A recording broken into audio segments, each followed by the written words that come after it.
Thank you, Mr. Speaker. Mr. Speaker, I rise today to reject a proposal from the Environmental Protection Agency that would increase compliance measures dealing with ozone. This proposal has been met with bipartisan opposition in Pennsylvania from local, state, and, yes, federal elected officials. As a result of these regulations, 3 counties in my district, Erie, Center, and Clearfield, would fall out of compliance with federal law.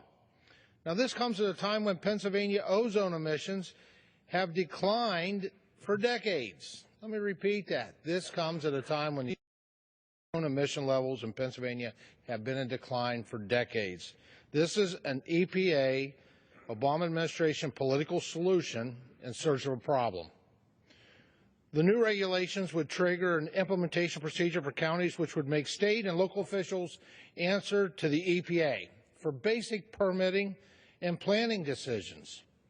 The regulations would threaten the state's ability to open new manufacturing facilities, and by the way, the jobs that would come with that.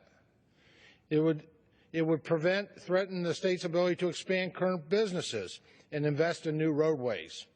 It would also threaten agriculture through restrictions on animal feeding operations due to emissions from animal waste, along with limits on pesticide use.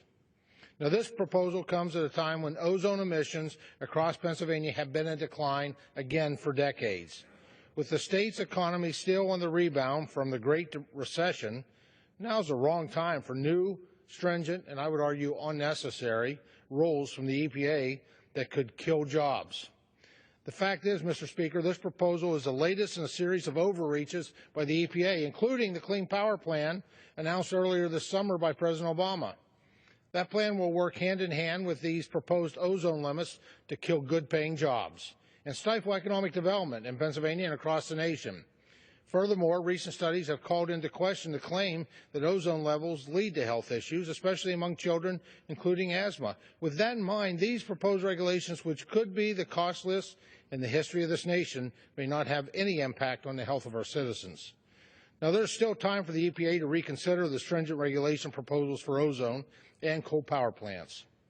As a representative of a largely rural district which depends on agriculture, I understand how important it is that we be good stewards of the environment.